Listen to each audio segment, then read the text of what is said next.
और बुलेटिन में सबसे पहले बात बीजेपी के मिशन जाटलैंड की, क्योंकि पहले चरण में जिन जगहों पर यूपी में चुनाव होने वाला है वहां जाट और मुस्लिम वोट बेहद अहम है, जिसे लेकर हर पार्टी अपनी रणनीति तय कर रही है। अमित शाह ने जाट नेताओं के साथ मुलाकात कर जाटों की नाराजगी को दूर करने की कोशिश तो करी, लेकिन आज अमित शाह का मथुरा और नोएडा में डोर टू डोर कैंपेन है।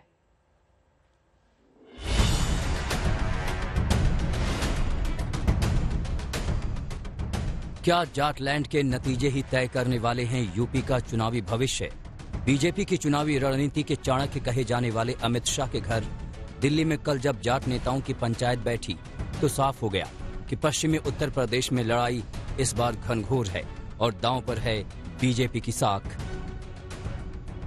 लेकिन सांसद परवेश वर्मा के घर अमित शाह के साथ बैठक के बाद जब जाट बिरादरी के नेता बाहर निकले और उन्होंने जो कुछ कहा वो जाटलैंड को लेकर बीजेपी की चिंता थोड़ी कम कर सकती है।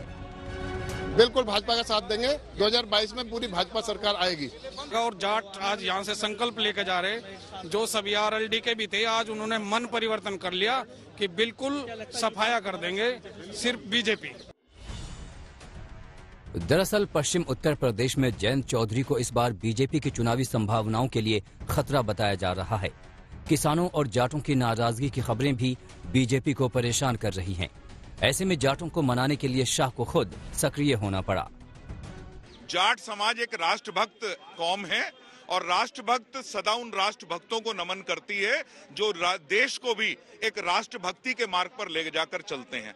अमित शाह जी ने, माननीय प्रधानमंत्री जी ने इतने अच्छे काम किए हुए हैं और आज हमने उनका एक नया नामकरण कर दिया, चौधरी अमित शाह। एक ही मुलाकात में अमित शाह चौधरी अमित शाह बन गए, यानी खटास कम हुई है। लेकिन ये वोट में कितना तब्दील हो पाएगी ये 10 फरवरी को पहले चरण के चुनाव में पता चलेगा, क्योंकि समाजवादी पार्टी से गठबंधन के बाद जयंत चौधरी जोर शोर से बीजेपी को सत्ता से उखाड़ने का दावा कर रहे हैं। 403 का फैसला अब जनता खुद करेगी, बहुत कम समय रह गया है। मैं इतना कह रहा हूँ कि चुनाव में हम लोग बड़े मजबूती से डटे हुए हैं। पूरे 5 साल हमने संघर्ष किया, लाठियां खाई, मुद्दे उठाए, सड़क पे रहे और जनता हमारे साथ। जयंत चौधरी की ताकत का बीजेपी को भी अंदाजा है। यही वजह है कि अमित शाह और जाट नेताओं की बैठक में जयंत चौधरी पर अच्छी खासी चर्चा हुई। बैठक से निकले लोगों के मुताबिक बैठक में ये राय उभरी कि जयंत चौधरी गलत घर में चले गए हैं। कहीं न कहीं जयंत चौधरी जी ने एक बहुत बड़ी भूल की है कि उन्होंने पूरी की पूरी जो पार्टी की और जो राजनीतिक विरासत चौधरी चरण सिंह जी की, चौधरी अजीत सिंह जी की थी, उसको समाजवादी पार्टी, अखिलेश और आजम उनके चरणों में जैसे गिरवी रख दिया हो। जयंत चौधरी बीजेपी के लिए इतने अहम बन चुके हैं कि अभी भी उनके लिए दरवाजे खुले रखे गए हैं। भारतीय जनता पार्टी कोई एक चुनाव को लेकर के राजनीति नहीं करती है। हम देश के भविष्य को ध्यान में रखते हुए जो सम विचार के लोग हैं, जो राष्ट्रवादी विचारधारा की सहमति हमारे साथ रखते हैं, ऐसे लोगों को साथ लेकर के पहले भी चलते आए हैं और कोई भूल सुधार करके साथ में आना चाहेगा तो निश्चित तौर पर उस पर विचार किया जाएगा। घर गलत चुनने का मतलब ये है कि जैन लोक दल का जो कैडर है, अगर उनसे आप पूछेंगे क्या अखिलेश को मुख्यमंत्री स्वीकार करते हैं तो वो भी स्वीकार नहीं करते। ये गठबंधन ऊपर का हुआ है, दिल्ली और लखनऊ, जमीन पे गठबंधन नहीं हुआ।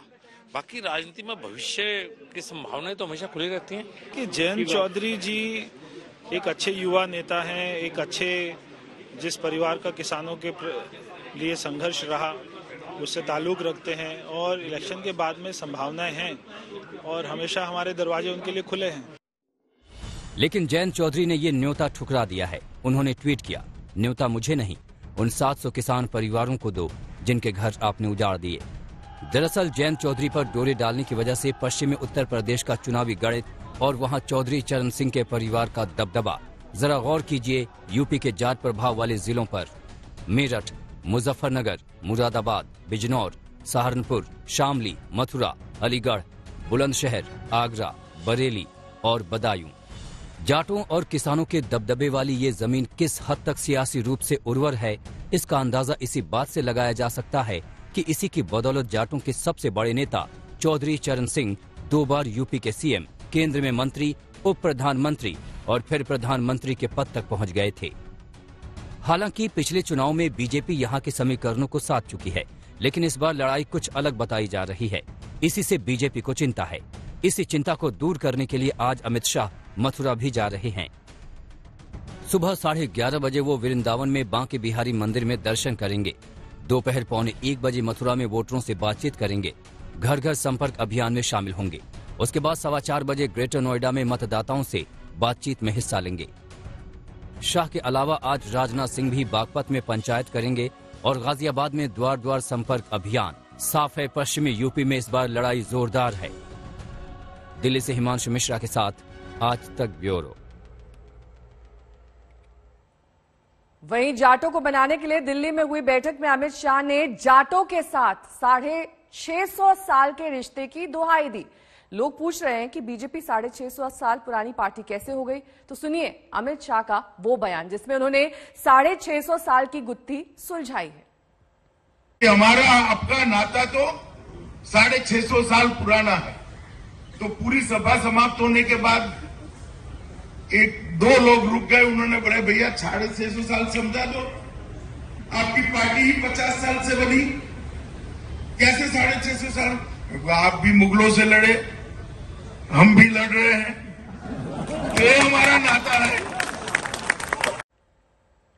कुमार अभिषेक मेरे सहयोगी इस वक्त तमाम जानकारी के साथ जुड़ गए हैं। कुमार, देखिए एक एक करके सारे कनेक्शन अमित शाह ने कल गिना दिए कि जाटों के साथ किस तरीके से उनके रिश्ते प्रगाढ़ हैं, लेकिन क्या ये रिश्ते वोट में तब्दील हो पाएंगे या नहीं, ये बड़ा सवाल है, क्योंकि अभी तक यही साफ नहीं हो पाया है कि दरअसल ये जाट नाराज है या फिर नहीं नाराज है बीजेपी से। देखिए, जाटों की नाराजगी तो है, इसमें कहीं दो राय नहीं है, और शायद यही वजह है कि कल जाटों के प्रतिनिधिमंडल से मिले हैं और हम इस वक्त वृंदावन की गलियों में खड़े हैं। कुछ दूरी पर मंदिर है और तकरीबन 10:50 पर 11 बजे के आसपास अमित शाह यहां आएंगे।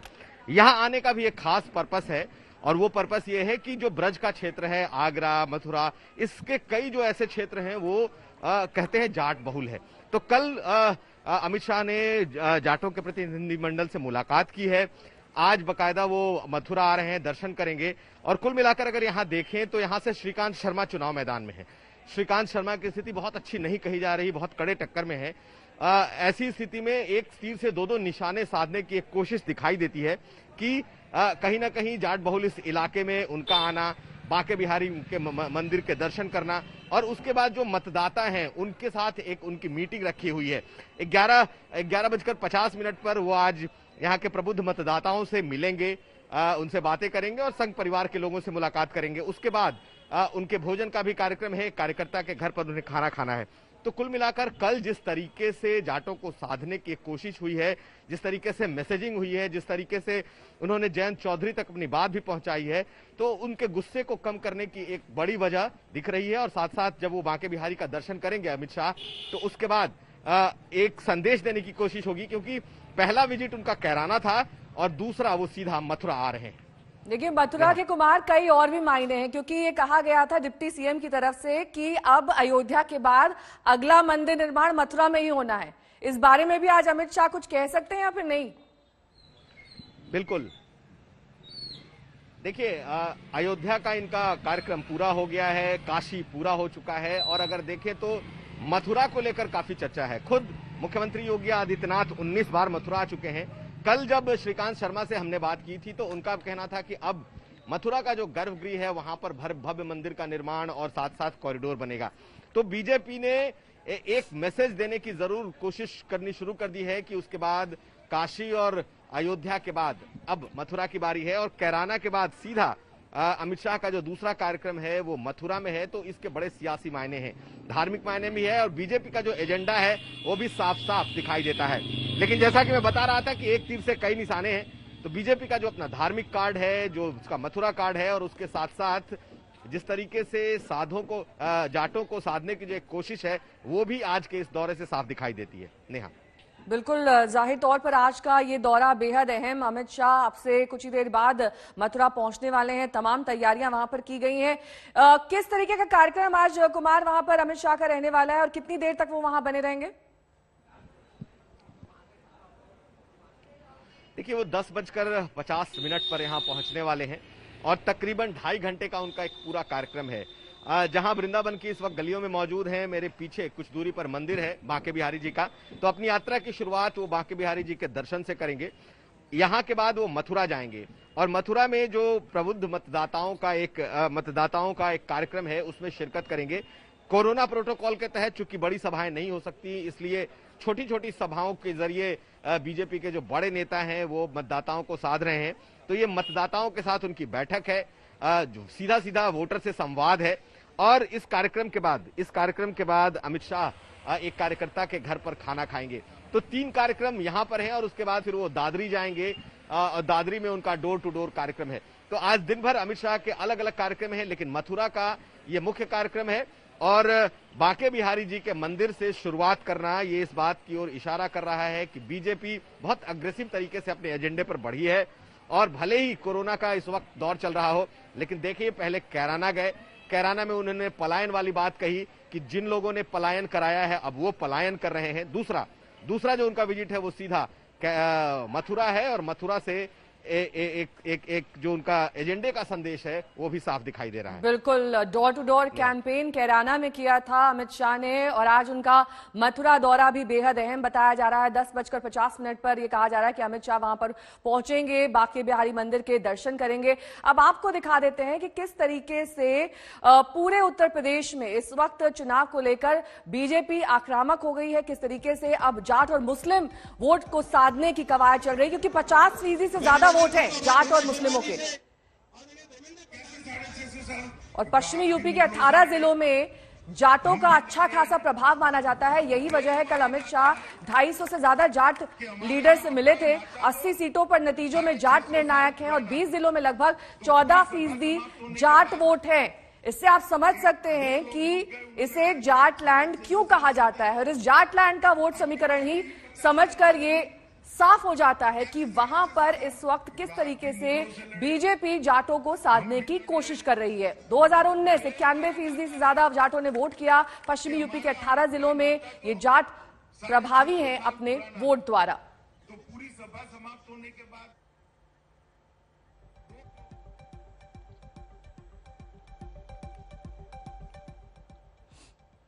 राहुल गांधी आज पंजाब में कांग्रेस पार्टी के चुनाव प्रचार अभियान का बिगुल फूंकने जा रहे हैं। इस दौरान वो पार्टी के सभी 117 विधानसभा उम्मीदवारों के साथ अमृतसर के स्वर्ण मंदिर में मत्था टेकेंगे। मंजीत सहगल मेरे सहयोगी इस वक्त तमाम जानकारी के साथ जुड़ गए हैं। मंजीत, देखिए, एक तरफ बांके बिहारी मंदिर के दर्शन अमित शाह कर रहे होंगे, दूसरी तरफ राहुल गांधी स्वर्ण मंदिर में मत्था टेक रहे होंगे। ये अजब गजब स्थिति है जहां पर मंदिर, मस्जिद, गुरुद्वारा कुछ भी नहीं छोड़ा जा रहा है। बिल्कुल सही ठीक है आपने नेहा। राहुल गांधी की आज जो 1 दिवसीय यात्रा है, इस दौरान वो अमृतसर और जालंधर में जाकर मतदाताओं के विभिन्न समुदायों से मिलेंगे। दरअसल ये कोशिश है मतदाताओं के विभिन्न समुदायों को आकर्षित करने की। सबसे पहले वो गोल्डन टेम्पल परिसर में जाएंगे, यहाँ पर शीश नवाएंगे, वहाँ पे लंगर भी खाएंगे और उसके बाद शीश नवाने के बाद वो हिंदुओं के फेमस जो प्रसिद्ध मंदिर है दुर्गियाना, वहां पर शीश नवाएंगे। उसके बाद डेरा सचखंड बल्ला की तरफ जाएंगे। सो कुल मिलाकर आज जो मतदाताओं के 3 वर्ग हैं पंजाब में, कह लीजिए सिख मतदाता कह लीजिए, हिंदू मतदाता कह लीजिए, जिनकी 38% हिस्सेदारी है, 32% के करीब दलित हैं, तो इन सभी को लुभाने राहुल गांधी आ रहे हैं। और उनकी दूसरी बड़ी कोशिश होगी कि टिकट आवंटन के बाद कांग्रेस के विभिन्न धड़ों में जो एक दूसरे के खिलाफ जंग छिड़ी हुई उसको कम किया जाए। कम से कम 15 सीटों पर जो टिकट आर्थी थे उनको टिकट नहीं मिले और वो नाराज हो गए हैं और पार्टी के जो नामित उम्मीदवार हैं उनके खिलाफ ही ताल ठोक रहे हैं। तो कांग्रेस के पास इस वक्त 2 बड़े चैलेंज, एक तो एंटी इनकम्बेंसी है, एक तरफ जो नाराजगी है और आम लोगों के बीच में जो पिछले 2017 में और पिछले 5 सालों में जो चुनावी वायदे पूरे नहीं हुए उनसे भी जनता में नाराजगी है। तो राहुल गांधी आज शुरुआत कर रहे हैं पंजाब में अपने कैंपेन की। ये हालांकि 3 जनवरी को उनकी रैली मोगा में रखी गई थी, जो उनके विदेश जाने के कारण रद्द करनी पड़ी थी। उसके बाद 15 जनवरी को रखी गई, लेकिन वो भी नहीं हुई क्योंकि कोविड की रिस्ट्रिक्शंस लगी। और आज इस बीच मेरी सहयोगी सुप्रिया मौजूद हैं वहीं पंजाब में। सुप्रिया, दरअसल पंजाब की राजनीति में कांग्रेस की स्थिति अगर देखा जाए तो कलह और कलेश से भरी हुई है। इंटरनल पॉलिटिक्स में ही इतनी ज्यादा खिचड़ी पक गई है कि राहुल गांधी के लिए एक बड़ी चुनौती है। नेहा, आज लगता है उसी चुनौती को जो है पूरा विराम देने के लिए, जो ये कला कलेश की बात की जा रही है, बार बार की इंटरनल फाइट है, उसी को विराम देने के लिए ये एक यूनिक कैंपेन कांग्रेस पार्टी ने तैयार किया, जहां पे राहुल गांधी और उनके साथ 117 कांग्रेस पार्टी के कैंडिडेट्स जो हैं वो एक साथ जाएंगे, और उनके अलावा who's who from Punjab Congress जो होंगे वो उनके साथ होंगे। जब वो दरबार साहब जाएंगे, उसके बाद दुर्गानी माता मंदिर जाएंगे और फिर उसके बाद भगवान वाल्मीकि के तीर्थ स्थल पर जाएंगे। ज्यादा बातचीत करने के लिए मेरे साथ हैं डॉक्टर राजकुमार वेरका, जो कि पंजाब के कैबिनेट मिनिस्टर भी हैं। सर, कहा यह जा रहा है कि पंजाब में कांग्रेस की जो स्थिति है वो कलह कलेश से भरी हुई है, और उसको आज कहीं ना कहीं आप क्या लगता है कि विराम लग जाएगा? हमारे लिए आज बहुत स्पेशल डे है और राहुल गांधी जी सब लोगों को की अगुवाई करेंगे। राहुल गांधी जी की अगुवाई करने का मतलब है कि सब लोगों को नारा देना, आवाज दो, हम एक हैं और हम सब एक रहेंगे और किसी तरह की कोई परेशानी नहीं आएगी। आप ये कह रहे हैं कि अब सबको यही समझाया जाएगा कि एक साथ लड़े चुनाव? बिल्कुल, राहुल गांधी जी यही जीत का मंत्र फूकेंगे, एक साथ रहने का मंत्र फूकेंगे और हम सब राहुल गांधी जी के आदेश की पालना करेंगे। और हम आज के दिन जो है वो यही शब्द लेंगे कि हम एक दूसरे की मदद करेंगे। सर, इसके साथ साथ जो यहाँ पर आपने जो पंजाब में सिचुएशन बनी हुई है, एक तरफ चन्नी साहब है, एक तरफ सिद्धू साहब है, बार बार खबरें आती हैं कि लड़ाई हो गई, कोल्ड वॉर चल गई, उसको कैसे देखते हैं? अब ना कोई इस तरफ है ना उस तरफ है, अब सीधे राहुल की तरफ है और सब लोग राहुल जी की ओर देख रहे हैं और सब लोग राहुल जी के साथ चलेंगे, राहुल जी के साथ कदम से कदम मिला करके चलेंगे और सबको एक राह के राही बनना पड़ेगा और कोई भी एक दूसरे के खिलाफ नहीं जा सकता। अच्छा, सिद्धू जी की बात हो रही है तो उनके खिलाफ विक्रमजीत सिंह मजीठा को जो है उतारा गया है अकाली दल के द्वारा, इस चैलेंज को कैसे देखते हैं आप लोग? देखिए, ये जीजा साला के बीच में कोल्ड वॉर चल रही थी काफी समय से और उनके जीजा जी हैं सुखबीर बादल जो अकाली दल के अध्यक्ष हैं, वो कहीं ना कहीं उनसे दुखी हैं बहुत, और वो चाहते थे कि कहीं ना कहीं ऐसा हो जाए कि उनको जो है नवजोत सिंह सिद्धू के सामने डालकर हरा दिया जाए ताकि उसकी हवा निकल जाए। उसकी हवा निकालने के लिए ये जो है उनके जीजा ने ही ये साजिश रची है। आप कह रहे हैं कि झगड़ा इधर नहीं है, उधर चला गया? अरे उधर चला गया, इधर है ही नहीं था, पहले भी नहीं था झगड़ा। यहाँ तो देखो बड़ा परिवार है, बड़ा घराना है और कांग्रेस पार्टी में कहीं ना कहीं इक्का दुक्का नाराजगियां होती है हमारे परिवार में, लेकिन सब ठीक है। तो ये कहना है नेहा यहाँ से अमृतसर से जो जितने भी पंजाब के वरिष्ठ नेता उनका कि अब ना कोई सिद्धू की तरफ है ना चन्नी की तरफ है, अब जो सब है वो राहुल गांधी की तरफ है, और इसीलिए आज जो है संदेश पूरी पार्टी को और संगठन को यहाँ पर पंजाब में शायद दिल्ली से जो है आ रहा है। और राहुल गांधी यही अभी राजकुमार वेरका जो हमसे कह रहे थे कि यही संदेश रहेगा पूरी पार्टी को अब एक साथ होकर लड़ना है चुनाव के अंदर। जी बहुत बहुत शुक्रिया इस तमाम जानकारी के लिए आपका। और अब बात उत्तराखंड कांग्रेस की कर लेंगे, क्योंकि उत्तराखंड कांग्रेस की चुनावी लिस्ट में कल रातों रात बड़ा बदलाव आया। हरीश रावत समेत 5 उम्मीदवारों की सीट बदल दी गई। हरीश रावत अब रामनगर की जगह लालकुआं से उम्मीदवार होंगे। उधर 10 उम्मीदवारों की नई सूची में भी हरक सिंह रावत का रामनगर का किस्सा तो हो गया ना, डिक्लेयर हो गया, सब हो गया। हरीश रावत जी लड़ेंगे, ये सवाल क्यों उठाया जा रहा है? मैंने तो कह दिया, नामांकन की तिथि भी बता। हरीश रावत उत्तराखंड के बड़े कांग्रेस नेताओं में माने जाते हैं, लेकिन 2017 के बाद उनका चुनावी ग्राफ कमजोर पड़ा है। मुख्यमंत्री रहते वो 2 विधानसभा सीटों से चुनाव हार गए थे। 2019 में लोकसभा चुनाव में भी उन्हें हार का सामना करना पड़ा। यही वजह है कि उनके चुनाव लड़ने को लेकर सस्पेंस बना हुआ था और टिकट के ऐलान तक वो चुनाव लड़ने के सवालों पर गोलमोल बातें करते रहे। मैंने कहा ना कि नर्तक हूँ, जहाँ तबला बजेगा तो मेरे पांव थिरकेंगे। तो मैं तो चुनाव लड़ने वाला व्यक्ति हूँ, जिंदगी इसी में गुजर गई, तो मेरे पांव तो थिरक रहे हैं, लेकिन नाचना है नहीं नाचना है ये तो जो उस्ताद है पार्टी उसको तय करना है। तो उस्ताद कह देंगे नाचो तो नाचेंगे, उस्ताद कहेंगे नहीं नहीं अभी रुको, औरों को नचाओ तो औरों को नचाएंगे। कोई तो मुझसे श्रेष्ठ है, कोई तो मुझसे आगे है, तो बिना उस आगे वाले की इजाजत के कैसे काम करेंगे?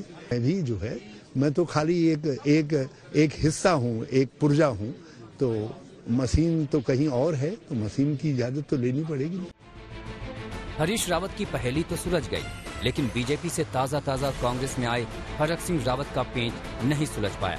कांग्रेस की नई सूची में भी हरक सिंह रावत का नाम नहीं है, जबकि आधिकारिक तौर पर अब तक उन्होंने ये नहीं कहा कि वो चुनाव लड़ने के इच्छुक नहीं है।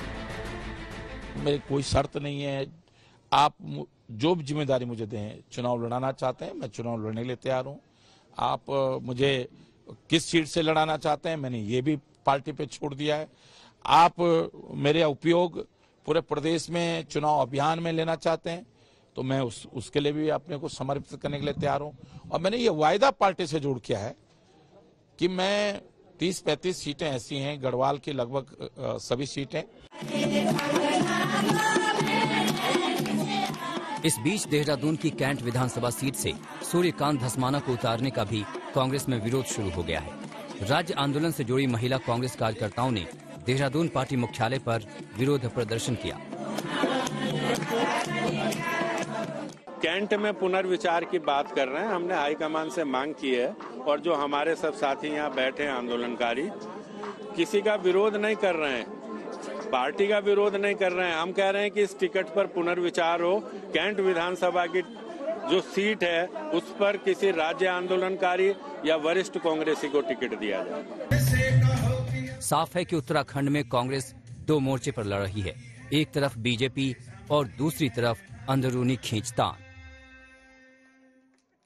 देहरादून से दिलीप सिंह राठौड़ और दिल्ली से मौसमी सिंह के साथ आज तक ब्यूरो।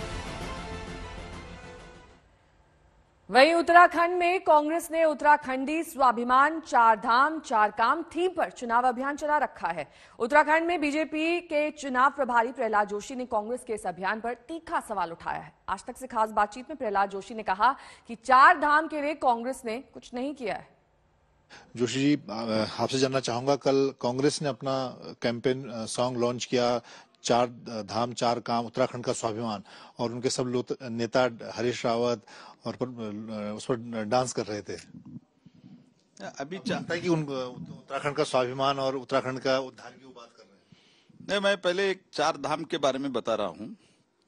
कितने दिन से अधिकार में थे और क्या किया था 4 धाम के लिए। 4 धाम के लिए कुछ नहीं किया। जाने के लिए सड़क नहीं थे, उधर कुछ व्यवस्था नहीं थे, कभी भी इनके बारे में सोचा भी नहीं था। भारतीय जनता पार्टी के सरकार इधर और मोदी जी के नेतृत्व में दिल्ली में जब आए, 4 धाम का अगर कुछ काम हुआ है तो हमारे कालखंड में हुआ है। ये जब अधिकार में थे, पावर में थे, तब जुम्मे के बात कर रहे थे, जुम्मे के दिन छुट्टी के बात कर रहे थे। He was talking about the holiday on Friday, नमाज। और अभी उनको याद आ गया है तो और स्वाभिमान का बात कर रहे हैं। क्या किस चीज का स्वाभिमान? यही लोग हरीश रावत, श्रीमती सोनिया गांधी एंड कंपनी, ये लोग अपोज नहीं कर रहे थे उत्तराखंड के रचना के लिए। Where they not opposing? Oppose किया। और जब लास्ट टाइम ये जो डांस किए हैं लोग, कल ड्रामा करके डांस जो किए हैं, यही लोग क्या क्या बात किए थे, क्या क्या स्ट्रिंग ऑपरेशन में आए थे। आपको जो लूटना है लूट लो, मैं आंखें बंद कर दूंगा, यही स्वाभिमान है क्या? उत्तराखंड का स्वाभिमान ये है तो लोग इसमें निर्णय करेंगे जी। और अब बात बिहार में भड़के छात्रों के आक्रोश की, क्योंकि आरआरबी और एनटीपीसी की परीक्षा में धांधली का आरोप लगाते हुए छात्र बिहार में उग्र प्रदर्शन अभी भी कर रहे हैं।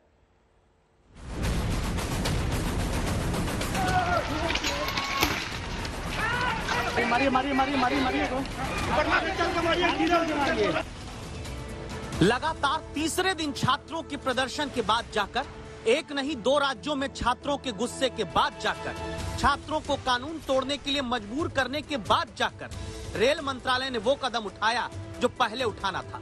रेल मंत्री ने सामने आकर वो अपील की जो कदम उठाकर कार्रवाई का भरोसा करके पहले करनी थी। इस मुद्दे को सॉल्व करेंगे, इसको भी हम बहुत सेंसिटिवली सॉल्व करेंगे। हमारे लिए छात्र हमारे साथी हैं, हमारे भाई हैं, हमारी ही बहनें हैं जो एग्जाम दे रहे हैं। देश के रेल मंत्री को यह अपील सामने आकर इसलिए करनी पड़ रही क्योंकि बिहार के गया में रेलवे भर्ती में पारदर्शिता न होने का आरोप लगाकर गुस्साए छात्रों ने तीसरे दिन भी उग्र होकर प्रदर्शन किया। बुधवार दोपहर गया की ये तस्वीरें उसी नाराजगी की आग की कहानी कहती है, जहां गुस्साए छात्रों ने भभुआ पटना इंटरसिटी एक्सप्रेस की बोगी में आग लगा दी।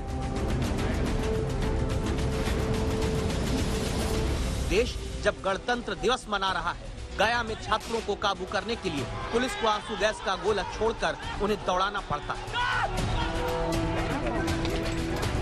रेलवे ट्रैक पर फटा ये वही पोस्टर है जो हाथ में लेकर छात्र यहाँ अपने भविष्य की चिंता में प्रदर्शन करने आए।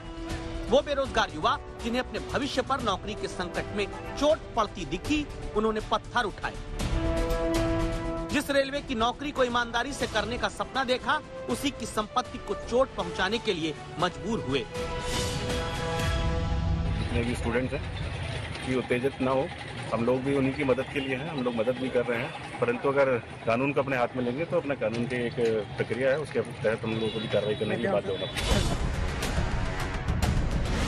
रेलवे की वर्षों बाद निकली भर्ती में सालों बाद हुए एग्जाम के बाद धांधली का आरोप लगाते छात्र सीधे उत्तेजित नहीं होते हैं। जब जहानाबाद में छात्र रेलवे ट्रैक पर प्रदर्शन के लिए पहुंचे, पहले तिरंगे के सामने खड़े होकर सलामी दी, फिर छात्रों ने रेलवे ट्रैक को जाम करते हुए ही तिरंगे के सामने खड़े होकर राष्ट्रगान भी गाया।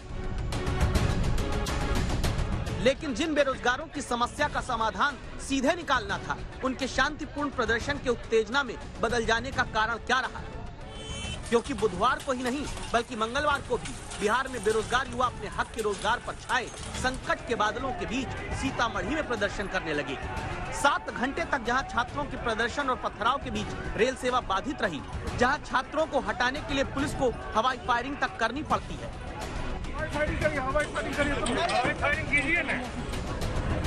सरकारी नौकरी की चाहत रखने वाले जानते हैं कि अगर कोई गैर कानूनी काम में लिप्त हुए तो नौकरी मिलने से रही। फिर छात्रों के गुस्सा होने का कारण क्या सिर्फ रेलवे भर्ती में लग रहे अनियमितता के आरोप हैं, या फिर छात्रों के गुस्से का कारण ये रेलवे का फरमान भी बना जिसमें वार्निंग देते हुए कहा गया कि जो लोग प्रदर्शन कर रहे हैं उन्हें वीडियो के जरिए पहचान करके अभी और भविष्य में कभी भी रेलवे की नौकरी नहीं करने दिया जाएगा। कुछ वीडियोस हम लोगों को मिल रहे हैं जिनकी जांच करवाई जा रही है और ऐसे वीडियोस में चिन्हित किए जा रहे हैं, और यदि कोई रेलवे में नौकरी के इच्छुक व्यक्ति या कोई परीक्षार्थी उनकी पहचान अगर होती है तो उन्हें भविष्य में रेलवे की नौकरी के लिए सदा के लिए प्रतिबंधित भी किया जा सकता है। संभव है आपके मन में सवाल होगा, आखिर देश की संपत्ति को ही जलाकर कोई मांग कैसे पूरी की जा सकती है? लेकिन इस सवाल के साथ फिर आगे आपको ये भी जानना जरूरी होगा कि एक नौकरी के लिए वर्षों तक किताब में दिमाग खपाने वाले युवाओं को उग्र उत्तेजित करने वाली नौबत आती क्यों है। पटना से रोहित सिंह, सुजीत कुमार झा के साथ आशुतोष मिश्रा, दिल्ली आज तक। और इस बीच उत्तराखंड से बड़ी खबर आ रही है। बीजेपी से कांग्रेस में आए हरक सिंह रावत के टिकट का सस्पेंस खत्म हो चुका है। सूत्रों के हवाले से खबर आ रही है कि हरक सिंह रावत को कांग्रेस चुनावी मैदान में नहीं उतारेगी। उन्हें उत्तराखंड के कांग्रेस के कैंपेन में ज्यादा महत्वपूर्ण जिम्मेदारी दी जाएगी। हरक सिंह रावत का टिकट के नाम पर पत्ता कट चुका है, उन्हें टिकट नहीं दिया जा रहा है। ये फैसला कांग्रेस ने लिया है। बीजेपी छोड़कर कांग्रेस में शामिल अब से कुछ दिन पहले हरक सिंह रावत हुए थे, लेकिन एक वक्त ऐसा भी था जब उत्तराखंड में कांग्रेस में हरीश रावत के खिलाफ मुखर तौर पर हरक सिंह रावत बोले थे, और हो सकता है कि यही वजह है कि इस बार उन्हें चुनावी टिकट नहीं दिया जा रहा है। टिकट से सस्पेंस खत्म हो चुका है। हरक सिंह रावत को टिकट नहीं मिला है। जो कल लिस्ट जारी की गई उसमें भी उनका नाम नहीं था। अब उन्हें कैंपेन में ही शामिल किया जाएगा।